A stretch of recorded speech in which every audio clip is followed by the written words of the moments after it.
इसके लिए हमें थोड़ा सा घर परिवार में मृत्यु के बारे में ज़रूर बात करनी चाहिए। मृत्यु अपशगुन बिल्कुल नहीं है।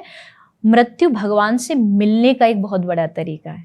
कबीर बाबा ने कहा है कि मरने से सब जग डरे, मेरे मन आनंद, कब मरी हो कब भेटी हो पूरन परमानंद। कब मरूंगा और कब उस पूरन परमात्मा से मिलूंगा, तो मुझे तो आनंद है कि मृत्यु आएगी और मैं जाऊं। बात रही नरकों की, गरुड़ पुराण सबको पढ़ना चाहिए, भले घर में आप नॉर्मल परिवार में बैठ करके उसको पढ़िए। भागवत जी में भी कहीं कहीं नरकों का वर्णन आता है। एक शुकदेव जी ने सुनाई है, 28 प्रकार के भागवत में नरक लिखे। गरुड़ पुराण मैंने पूरी तरीके से नहीं पढ़ी, बीच बीच के पार्ट्स पढ़े हैं और उसको मैंने भागवत जी से रिलेट किया तो लगभग सेम है। नरक 28 प्रकार के हैं और जो व्यक्ति जैसे कर्म करता है उसको वैसे नरक मिलते हैं। रौरव नरक, तामिश्र नरक, अंधतामिश्र नरक, ये सूछीमुख नरक, कालमुख नरक, ये सब नरकों की अलग अलग कैटेगरीज हैं। झूठ बोलोगे उसका अलग नरक है, किसी पराये का धन चुराओगे, किसी का हक चुराओगे उसका है, इवन आप किसी चींटी को, पशु को मारोगे, नॉनवेज खाओगे, उसके लिए नरक है। हर एक चीज़ के लिए नरकों का विधान है, उसमें दंड व्यवस्था। और नरकों की एक स्पेशलिटी और ये और है, ये भी सबको जान लेनी चाहिए। नरक में सिर्फ हमें भोगने के लिए डाला जाता है, वहाँ मरना, मृत्यु नहीं होती। आधा शरीर भी कट जाएगा, गला भी कट जाएगा, तो गला अलग घूमेगा, ये अलग, पर मरेंगे नहीं। क्योंकि नरक मतलब तुमने जो किया उसको भुगतो अब यहाँ पर। तुम मरोगे नहीं, चीखोगे, चिल्लाओगे, भागोगे, पर तुमको मौत भी नसीब नहीं। दर्द ऐसा ही होगा जैसे यहाँ पे होता है, पर मरोगे नहीं। मरोगे नहीं, बस तड़पते रहोगे। तड़पने के लिए ही आपको वहां भेजा गया, ताकि तुम्हारी बुद्धि थोड़ी स्ट्रेट हो कि नहीं, मैंने गलत किया था और अब नरकों के बाद हो सकता है फिर से मुझे जीवन मिले। हमारा ये जो जीवन है, ये कोई एक बार मनुष्य बन गए ऐसा नहीं है। हम कितने युगों से ये जो भीतर सोल, जो आत्मा है, चलती आ रही है, कपड़े बदलती जा रही है। तो कभी हम ऐसा नहीं, मैं यहाँ बैठी हूँ, आप यहाँ बैठे हो, हम कभी नरक नहीं गए होंगे, या स्वर्ग हो सकता है, स्वर्ग भी हो, नरक भी गए हो, कहाँ कहाँ भटके हो। भागवत जी में लिखा है एक आत्मा 84 लाख योनियों में भागती है, तब जाके उसको एक चांस मिलता है ह्यूमन बॉडी। इट मीन्स कि अब आपके पास चांस है यहाँ से एग्जिट लेने का। ह्यूमन बॉडी मतलब एग्जिट का रास्ता है, अच्छे कर्म करो और भगवान को पालो। पर उसको भी हम मिस कर देते हैं और गलत चीज़, झूठ में, अत्याचार में, उन सब में लगा के इसको भी वेस्ट करते हैं। चित्रलेखा जी, एक मूवी है अपरिचित, उसमें क्या है कि उसमें शब्द जो हमारे गरुड़ पुराण में जो सजाएं होती हैं, कुंभी पाकम हो गया, बाकी तो मुझे याद नहीं आ रहा है, उनको डिटेल में समझाया गया है।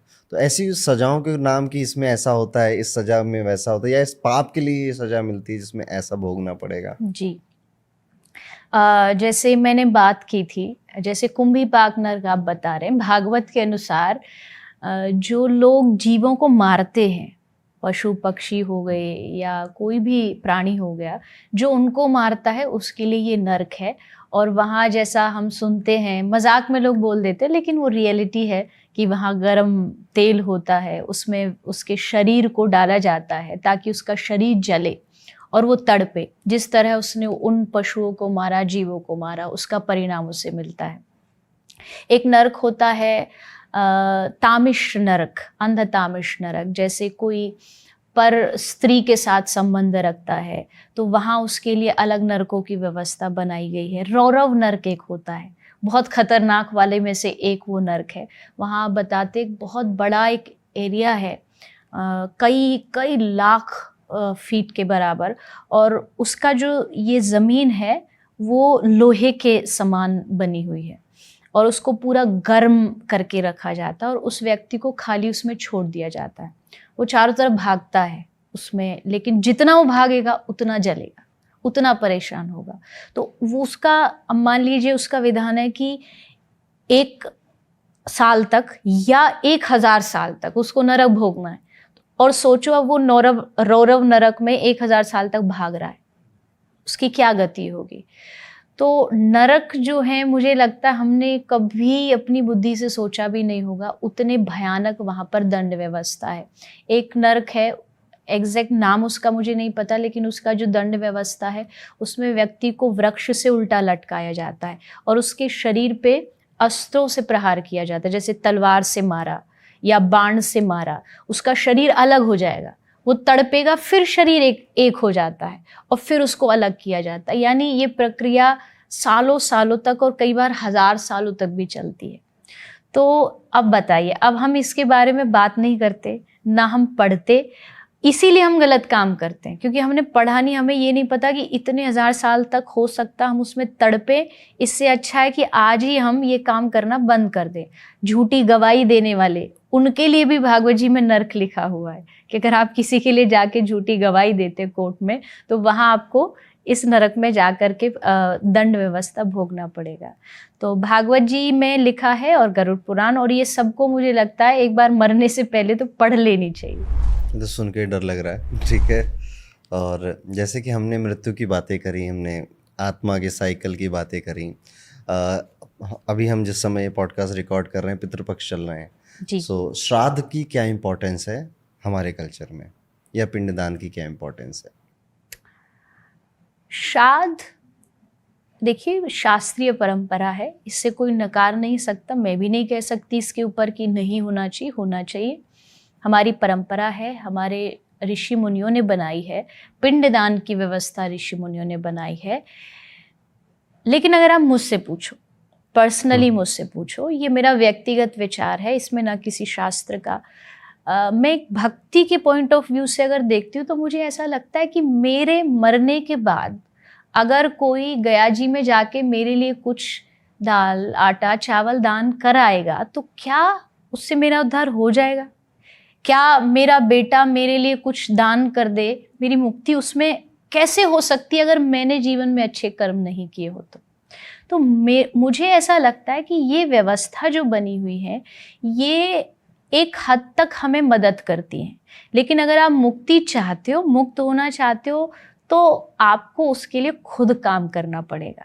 आप अपने बच्चों, आप आगे आने वाली पीढ़ी के भरोसे नहीं जी सकते कि ये कर देंगे और मुक्त हो जाएंगे। अब मैं इस बात को अपनी कथाओं में भी कहती हूँ कि जीते जी अपना पिंडदान खुद करके जाओ। पिंडदान का मतलब वो वाला नहीं, श्राद्ध वाला नहीं। पिंड का मेरा मतलब है ये शरीर, ये शरीर हमारा जो है ये पिंड है, इसको दान करो, इसको दे दो। किसको दे दो? भगवान को दे दो। ये गले में जो कंठी हमने पहन रखी है तुलसी की माला, इसका मतलब है कि हम जीते जी अपना पिंडदान कर चुके हैं, हम भगवान के हो चुके हैं, हमने अपने आप को उनको समर्पित कर दिया। अब हमें किसी की जरूरत नहीं, कल को कोई ना भी करेगा हमारे लिए श्राद्ध पिंडदान तो हम मुक्त हैं क्योंकि हम भगवान के हो चुके हैं।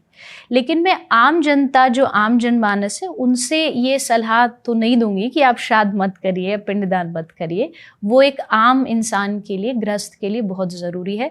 पर इतना ज़रूर कहूँगी, किसी के भरोसे मत रहो, कंठी धारण करो और अपने शरीर को भगवान से जोड़ दो। आपने बीच में एक बात कही थी कि जीते जी मरने की तैयारी करनी चाहिए। ये क्या स्टेप हैं जो मरने की हम तैयारी कर सकते हैं? आप सेवा करिए। पहली चीज़ जो है वो सेवा है। सेवा मतलब जहाँ आपको लगता है कि किसी मानव को आपकी आवश्यकता है, किसी प्राणी को आपकी आवश्यकता, सेवा करिए उनकी। तो ये आपका एक कार्मिक अकाउंट बैलेंस बढ़ा। तैयारी क्या है? मतलब जैसे हम बैलेंस अकाउंट में डिपॉजिट करते जा रहे, लेकिन ये हमारा भौतिक अकाउंट है। एक है आध्यात्मिक जगत, आध्यात्मिक अकाउंट, वो अभी 0 है, उसका बैलेंस बढ़ाओ। वो तैयारी है कि जहाँ मान लो मुझे भारतीय मुद्रा, इंडियन करेंसी अगर मुझे यूएस में चलानी हो तो मैं रुपया लेके पहुंच जाऊं और वहाँ मार्केट में जाके कहूँ रुपया लो, तो कोई नहीं लेगा। मुझे क्या करना पड़ेगा? उसको एक्सचेंज कराना पड़ेगा डॉलर्स में। करेंसी वही है पर एक्सचेंज होना ज़रूरी है। आगे की तैयारी से मेरा मतलब है कि हम जो कमा रहे हैं जीवन में, ये उस दुनिया में नहीं जाता, ये उस जगत में नहीं जाता। तो हमको क्या करना है? उसको एक्सचेंज करना है। एक्सचेंज करेंसी कैसे होगी कि हमारे पास जो है हम उसको दूसरों की सेवा में लगाएंगे, तो इसका मतलब एक्सचेंज हुआ और अब वो एक आध्यात्मिक पूंजी बन के हमें वहाँ मिल जाएगा। तो ये हमें करना पड़ेगा, सेवा करिए। और दूसरा, भगवान की भक्ति। बिना भजन उमा कहूँ मैं अनुभव अपना, सत हरि भजन जगत सब सपना। भगवान शंकर कह रहे पार्वती को, तुम कितने भी लाख प्रवचन दे लो, कितनी भी बड़ी बड़ी बातें कर दो, पर पार्वती मेरे सारे जीवन का अनुभव यह है, बिना भजन बिना भक्ति के जीवन एक सपना और एक खाली निराशा से भरा हुआ है। तो सेवा और भजन, ये दो चीज मुझे लगता है आगे आने वाले जीवन की तैयारियां हैं। चित्रलेखा जी, आपने तो बहुत अच्छी अच्छी बातें बता दी। अभी इस वीडियो को देख के कई लोगों के मन में आएगा कि बहुत पाप कर लिए हैं, नॉनवेज भी खा लिया है, या फिर और अलग अलग लोगों को परेशान भी किया है। लोगों को पता होता है उन्होंने जो पाप किए होते हैं, लेकिन अब मेरा मन कर रहा है सुधरने का। तो क्या ये पॉसिबल है कि अभी से मैं स्वर्ग की या एक अच्छी लाइफ आफ्टर डेथ की तैयारी कर सकता हूँ, या अपने पाप धुलने की कोई तरीका है? बिल्कुल है। मैंने अजामिल की जो कथा सुनाई वो बिल्कुल यही आंसर है। अजामिल ने किए थे बुरे कर्म, लेकिन उसको फिर एक चांस दिया कि तूने जो किया सो किया, अब तू श्रद्धा से नाम ले, अब भगवान का नाम लेगा तो तेरा उद्धार होगा। लेकिन इस विश्वास के साथ कि अब वो गलती दोबारा नहीं दोहराऊंगा। ये नहीं कि अब बहुत सारे लोग क्या कहते हैं, गंगा में नहाने से पाप धुल जाते हैं, पर मैं कहती हूँ गंगा जी उन पापों को धोती है जो हम गलती से करते हैं। जानबूझ के किए गए पापों को गंगा जी ने, उसको तो यमराज जी का लट्ठी धोएगा, वहां जब डंडे पड़ेंगे तभी उसका उद्धार होगा। तो अगर आप गंगा जी जा भी रहे, इसका मतलब प्रायश्चित हो गया, अब नहीं करूंगा। अगर ये प्रायश्चित रख के आप करते हो तो जरूर आपके जो पिछले पाप हैं वो खत्म हो जाएंगे, ऐसा नहीं है।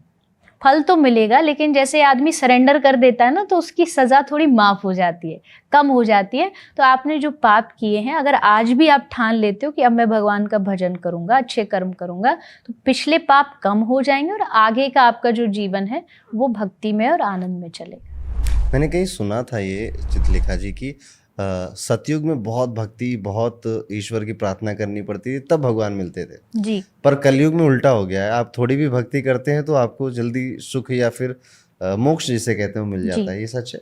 सही सुना है, क्योंकि भक्तमाल में लिखा है कि और युगंते कमल नयन ने कृपा कली बहु करी। मतलब और युगों के कंपैरिजन में भगवान की कृपा कलयुग पे ज़्यादा है, क्योंकि यहाँ भगवान थोड़ा जल्दी आसानी से मिल जाते हैं। जैसे नरसिंह मेहता का नाम आपने सुना होगा, गुजरात। भगवान ने उनको उनके जीवन में लगभग 52 से 56 बार दर्शन आके दिया, जबकि सतयुग में एक बार भगवान को देखने के लिए हजार हजार साल तक तप लोग करते थे।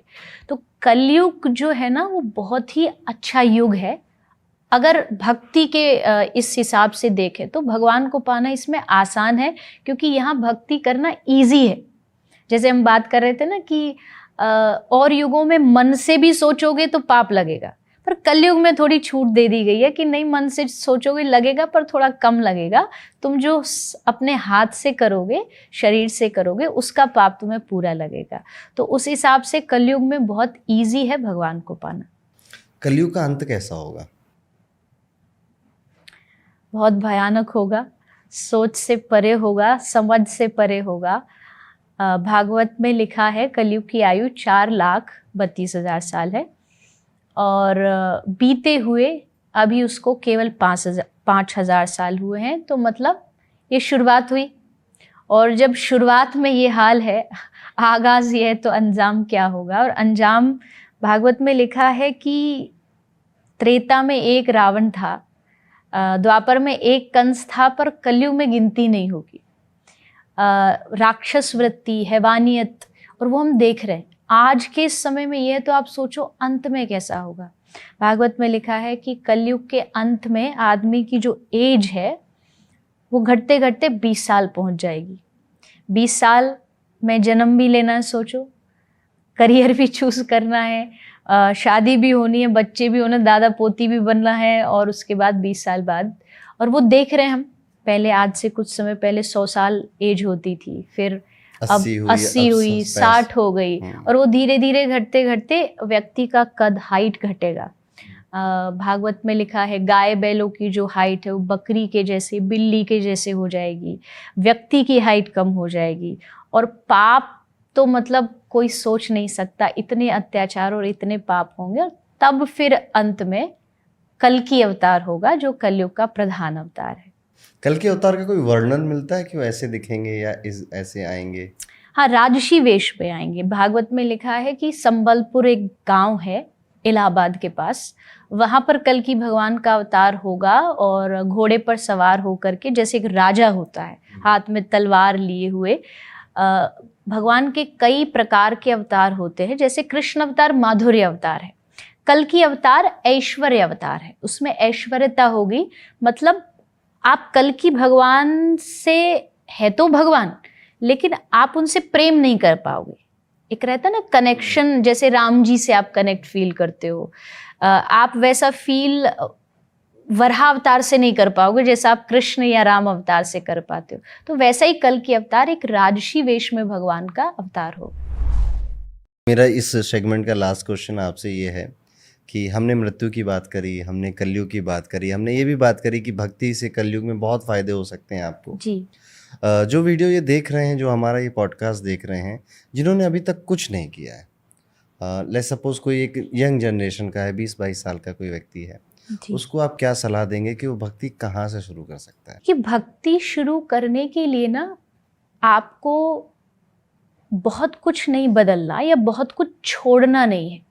मुझे लगता है कि जब व्यक्ति कोई एक ऐसी चीज़ पकड़ लेता ना, बड़ी चीज़, तो छोटी चीज़ उसे छोड़नी नहीं पड़ती, ऑटोमेटिकली छूट जाती। मान लीजिए मैं महीने का 5-10 हज़ार का कोई ठेला लगाता हूँ और मुझे करोड़ों की लॉटरी लग जाए, तो मुझे वो ठेला छोड़ना नहीं पड़ेगा। मेरे पास बड़ा जब सिस्टम आया तो वो अपने आप छूट जाएगा। अभी जो यंग जनरेशन है उसने जिस चीज़ को पकड़ रखा है, उनको लगता है कि शायद मैं क्लब जाऊंगा तो मुझे खुशी मिलेगी। मिलती भी है पर बहुत ही चंद घंटों की, चंद मिनटों की, और जैसे ही वो घर आते ही फिर वो अंधकार में डूब जाते। लेकिन अगर उनको ये पता लग जाए कि जितना सुख आप वहाँ देख रहे हो उससे कई गुना ज़्यादा सुख और आनंद है अध्यात्म में, भगवान के नाम में, और वो अगर उनको मिल जाएगा तो धीरे धीरे उस तरफ अट्रैक्ट हो जाएंगे। आज का जो यूथ है उसके साथ सबसे बड़ी प्रॉब्लम ये है कि एक तो उसको बचपन से धर्म का नॉलेज नहीं दिया जाता। जब वो एक लेवल पे पहुंच जाता है, जब तक वो ऑलरेडी बहुत सारी चीज़ों को पकड़ चुका होता है, तब उसको समझाया जाता है कि भैया तेरे जीवन में धर्म भी ज़रूरी है, और तब तक ट्रैक छूट चुका होता है। तो इसके लिए पहली चीज़ जो ज़रूरी होती है वो बच्चे को बचपन से अध्यात्म की वैल्यू समझाना है। अभी हमको भौतिकता की वैल्यू पता है, मटेरियल चीज़ों की, गाड़ी की, आईफोन्स की, इनकी वैल्यू पता है। यही वैल्यू अगर बचपन से हम उनको अध्यात्म की बता देंगे तो अपने आप वो उस तरफ अट्रैक्ट होंगे। तो पढ़ाई हो या उनका करियर चुनना हो, उनको धर्म से जोड़िए।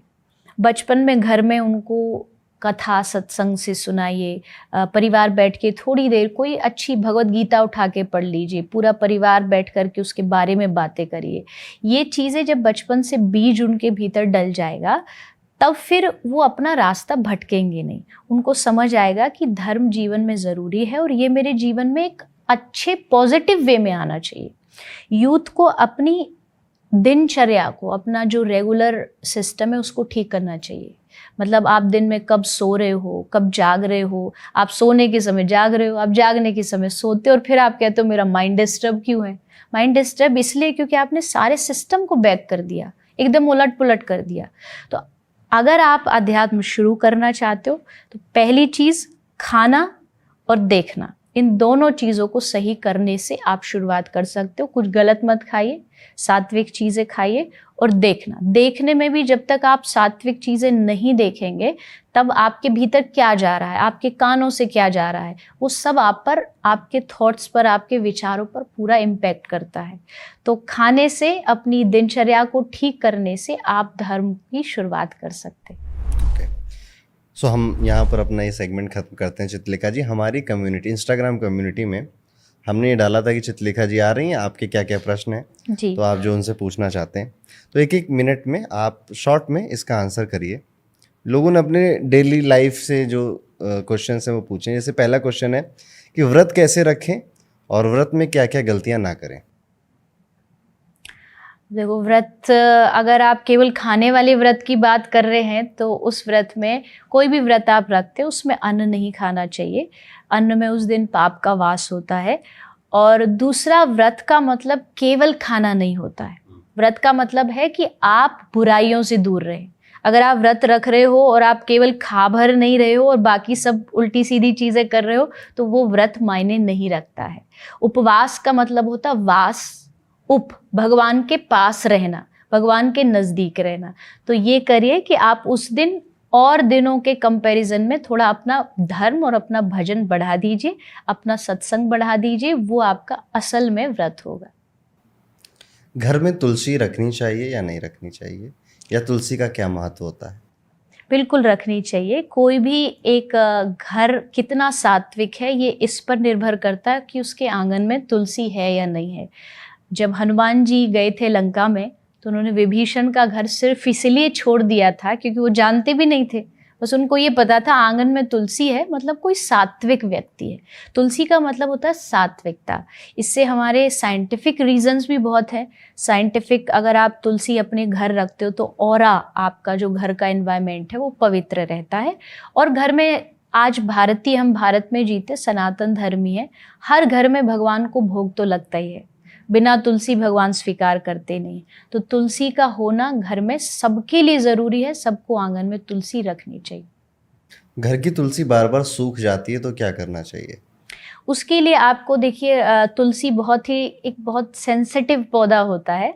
उसके लिए आपको उसका थोड़ा मौसम देखना पड़ता है। आप धूप में कब उनको रख सकते हैं, अगर ठंडी का समय है तो आपको अंदर रखना पड़ेगा, उनको थोड़ा सा कवर करके रखना पड़ेगा। और एक विशेष चीज़, अगर आप धर्म से जुड़ी बात पूछ रहे हैं, तो अगर आप तुलसी को अच्छा रखना चाहते हो, कभी आप वृंदावन जाते हो तो वहाँ से थोड़ा ब्रज की, वृंदावन की माटी लाइए और यमुना जी का जल लाइए। वो दो चीज़ आपको अपनी तुलसी में ज़रूर डाल के रखना चाहिए। उससे क्या होगा, दो चीज़ होगी। तुलसी महारानी को ब्रज बहुत पसंद है, क्योंकि वृंदावन, वृंदा से ही नाम पड़ा, वृंदा तुलसी जी का नाम है। तो उनसे वो खुश रहेंगी। और दूसरा, आपके घर में भी ब्रज का वास होगा, वृंदावन का वास होगा, क्योंकि वृंदावन की माटी और वृंदावन का जल है। पूजा करते समय क्या अगरबत्ती जला सकते हैं?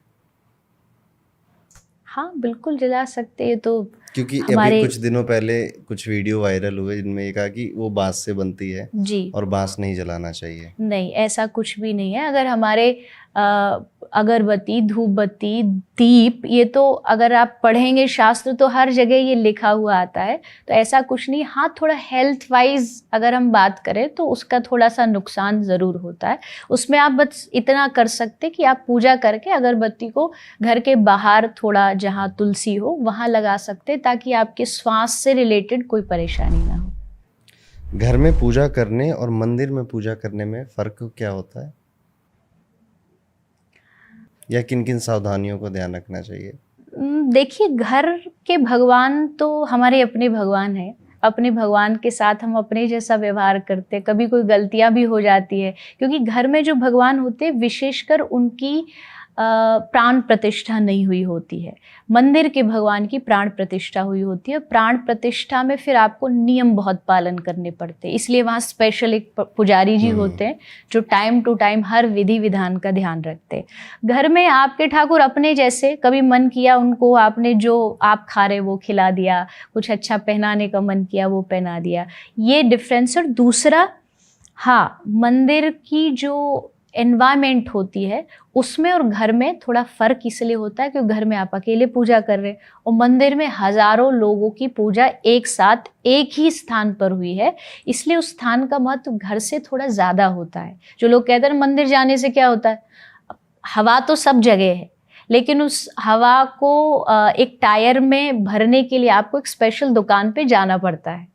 तो वैसे ही भगवान सब जगह है, लेकिन अगर विशेषता से अगर आपको भगवान को ध्यान करना, भजना, तो उसके लिए मंदिर वो जगह है। तिलक लगाना क्यों जरूरी है? क्योंकि ये पहचान है, हम भगवान के हैं। एक पुलिस वाले का यूनिफॉर्म होता है, एक आर्मी वाले का यूनिफॉर्म होता है, स्कूल की यूनिफॉर्म होती है। ये हमारी यूनिफॉर्म है कि हम भगवान के हैं। भगवान के भक्त होने के लिए हमें एक यूनिफॉर्म की ज़रूरत पड़ती है। और वो देख करके मैं हमेशा कहती हूँ, तिलक आपको गलत चीज़ों से रोकता है। अगर मेरे माथे पे तिलक है तो मैं क्लब नहीं जाऊंगी, वहाँ लोग भी मुझे टेढ़ी नज़रों से देखेंगे, माथे पे चंदन लगा और देखो कहाँ खड़ी है। शराब के कहीं उस पर मैं खड़ी नहीं हो सकती, क्योंकि ये चंदन कहेगा नहीं, इसकी इज्जत रखो। तो ये तिलक जो है आपको गलत चीज़ों से रोकता है। और दूसरे इसके साइंटिफिक भी बहुत रीज़न है। अब माथे पर आपकी शीतलता, आजकल इंसान का सबसे ज़्यादा ये दिमाग ही गर्म रहता है, तो इस पर अगर चंदन थोड़ा सा रहेगा, चंदनस्य महत् पुण्यम पवित्रम पापनाशनम आपदा हरते नित्यम लक्ष्मी तिष्ठति सर्वदा। शास्त्रीय प्रमाण है कि चंदन लगाने से लक्ष्मी का, भक्ति का वास होता है। अकाल मृत्यु, कभी भी एक्सीडेंट हो गया, अकाल मृत्यु, उसका हरण हो जाता है। तो इसलिए चंदन बहुत आवश्यक है। आजकल के मॉडर्न परिवेश में क्या मंगलसूत्र पहनना जरूरी है? ये निर्भर करता है आपकी अपनी इच्छा पर, अपने विचार पर। मंगलसूत्र किसी शास्त्रीय विधा का, हमारा कोई परंपरा का वो नहीं है। अगर आप देखेंगे पूर्व परंपरा में भी, तो वहाँ उस परंपरा में ये मंगलसूत्र की रीति नहीं थी। वहाँ पर सूत्र बांधा जाता था। ये तो आजकल का ट्रेंड धीरे धीरे धीरे आगे बढ़ा, हमने उसको बना लिया, लेकिन ऐसा कोई विधान नहीं है इसका। हाँ, माथे पर जो एक सौभाग्यवती महिला होती है, माथे पर थोड़ा कुमकुम लगाती है, मांग में थोड़ा कुमकुम लगाती है, वो विधान शुरू से हमारी परंपरा में रहा है। लेकिन ये मंगलसूत्र का ट्रेंड अभी बाद में आया है। ये अगर आप शास्त्र पढ़ेंगे तो वो लोग समझ जाएंगे। तो ये आपकी अपनी इच्छा पर निर्भर है, आपको अच्छा लगता है तो आप पहन सकते हैं। घर में शिवलिंग रख सकते हैं? जी, छोटे रूप में। उसका जैसे हर मूर्ति का एक रहता है कि आप 12 फीट से ज़्यादा बड़ी मूर्ति अपने घर में नहीं रख सकते, क्योंकि फिर आपको उसकी प्राण प्रतिष्ठा करानी होती है। अन्यथा अगर आप छोटे रूप में शिवलिंग रखना चाहते हैं तो आप घर में रख सकते हैं। घर का जैसे बाहर का मेन गेट होता है, लोग उसमें भगवान वाली टाइल लगा देते हैं या छोटी भगवान की फ़ोटो लगा देते हैं घर के बाहर में। ऐसा एज अ शो पीस क्या ये चीज़ करनी चाहिए? नहीं, बिल्कुल नहीं। भगवान कोई शो पीस का काम नहीं करते हैं। भगवान की मूर्ति, इवन भगवान का नाम भी अगर आप कहीं लिख रहे हो, जैसे हम राधे राधे या जय श्री कृष्ण लिखते हैं, तो वो कहीं ऐसी जगह होना चाहिए जहाँ किसी का पैर ना पड़े, जहाँ लोग चप्पलें ना उतारते हो, क्योंकि नाम में और भगवान में अंतर नहीं है। तो भगवान की मूर्ति भी अगर आप कहीं लगा रहे हो तो उसको बहुत सोच समझ के पवित्र जगह पर लगाइए।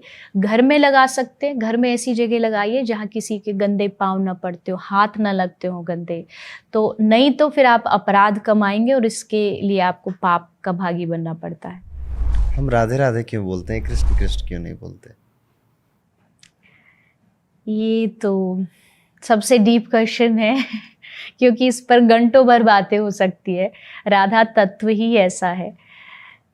कृष्ण बोलते हैं ऐसा नहीं है, लेकिन राधा रानी के नाम में एक मिठास है, क्योंकि कृष्ण भी जिसका नाम भजते हो तो कोई तो उस नाम में बात होगी।